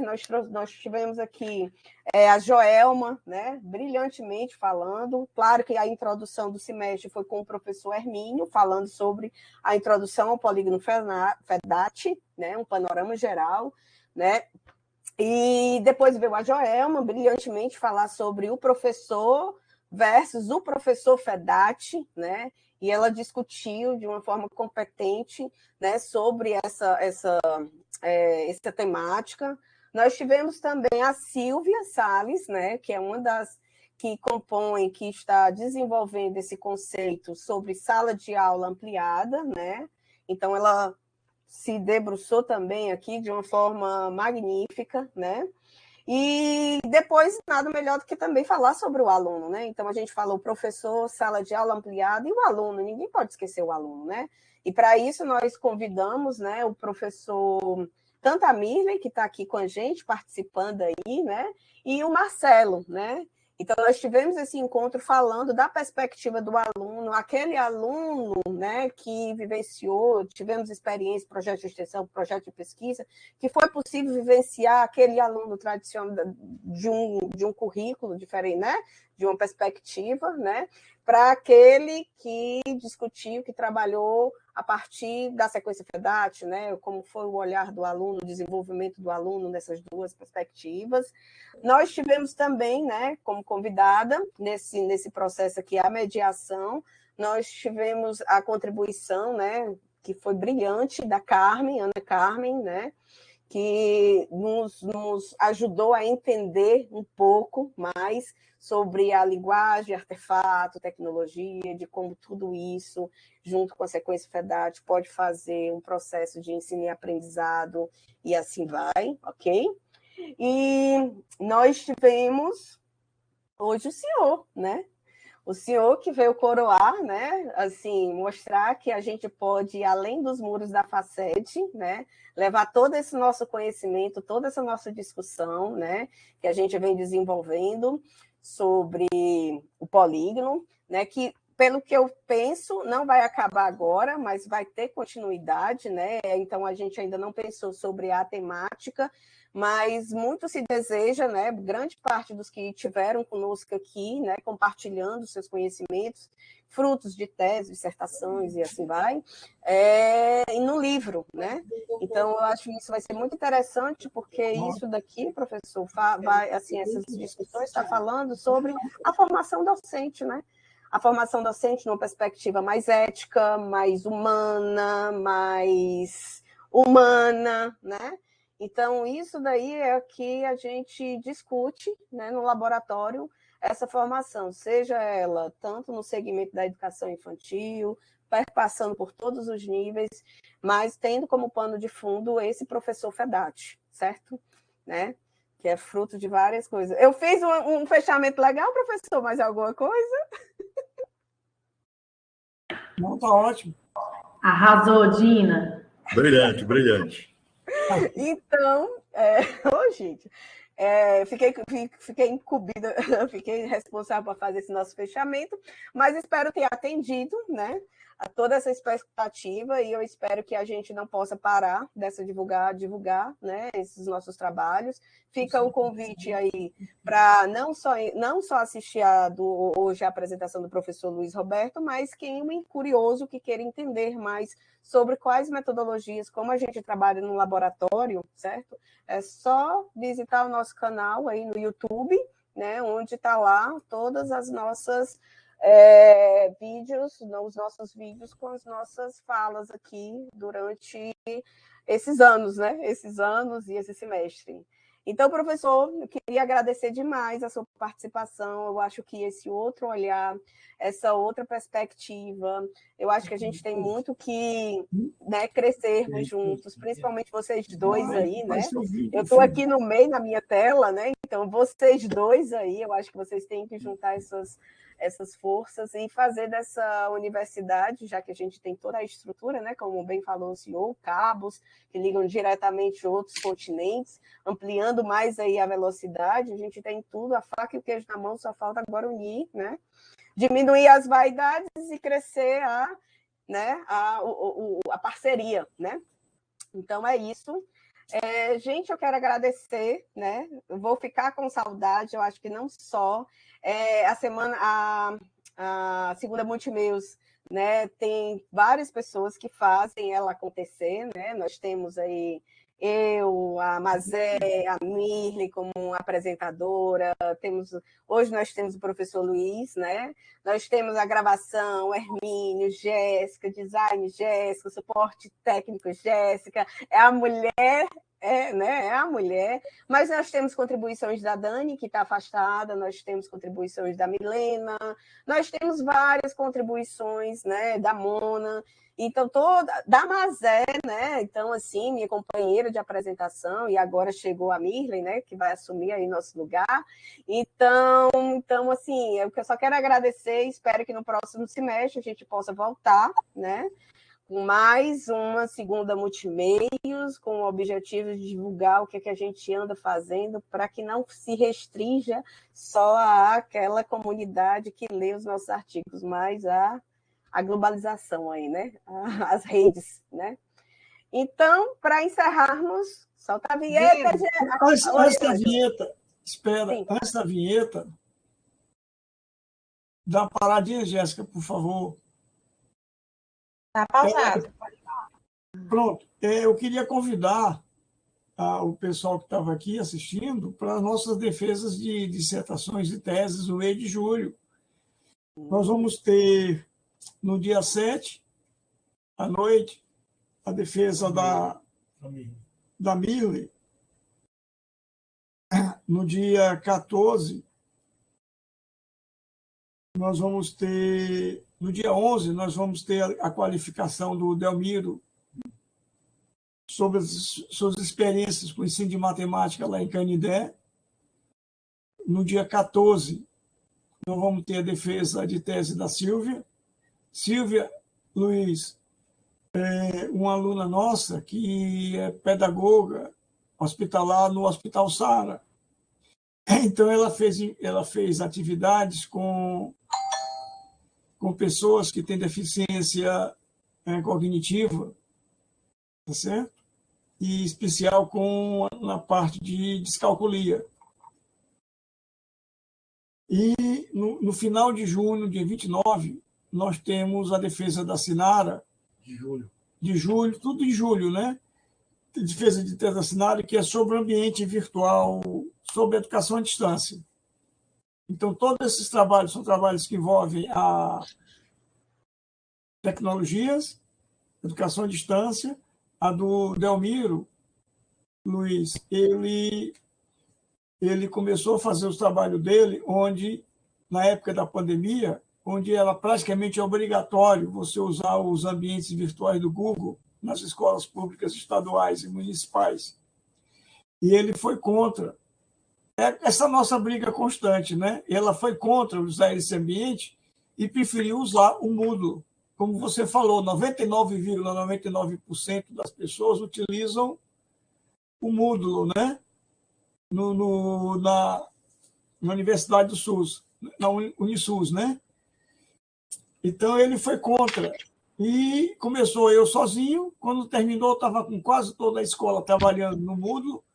Aceitaram a proposta dele, e bom que ele recebeu uma série de premiações por essa desventura que ele teve. Tá certo? Até prêmio em dinheiro ele ganhou, só que não dividiu com o orientador, que eu acho um absurdo um negócio desse, né? Puro absurdo, é para deixar pelo menos 10% do dinheiro. Por favor, me mande uma cópia dessa última tela, para eu ficar vendo as datas aqui, se eu puder. É preciso encaminhar esse card lá para o grupo, viu, pessoal? Isso. Me mande essa tela vocês. aqui. Eu mande, mando para por favor. vocês esta data. Inclusive, a gente divulga também lá pelo Nuteps, viu? Tá certo. Então, você manda esse card, viu, Jéssica, para a gente. Porque os meninos têm mania, os nossos estudantes são todos, têm mania de redes sociais, jogam tudo para o Instagram, jogam tudo para o Face, tá certo? E eu não tenho Instagram, não tenho Face. Na realidade, o Instagram e o Face meu são do laboratório. Então, as pessoas dizem, poxa, eu te vejo lá um bonequinho lá no Face, mas não sou eu, não. É que botaram lá, tá certo? É meu avatar, né? É o meu avatar que está lá, mas Vai dizer o Avatar, Ângelo. Mas um esse trabalho isso interessa muito para esse projeto que a gente quer fazer, do Moodle UFC, tá certo? São trabalhos bem interessantes que a gente podia ver. Essa dificuldade que o Demiro enfrentou na escola lá no Canindé são as que a gente enfrenta aqui, né? Na nossa UFC, tá certo? É a coisa do ambiente único, que não é o melhor. Pronto, gente. Então, muito obrigado, Luiz, pela sua participação, pela sua paciência em aturar esse pessoal daqui do Multimeios. É um prazer, professor, um prazer. Tá certo? E vamos investir nesse nosso Moodle e no nosso programa de mestrado seu aí, né? Profissional. Eu agradeço bastante, viu? Um abraço em conhecê-las todas. Ângelo já conhecia. Dina, foi perfeita aí a sua moderação. É o tempo que nós vamos estar atendendo os pacientes. Grande abraço a todos. Então, agora vamos rodar a vinheta? Pode ser?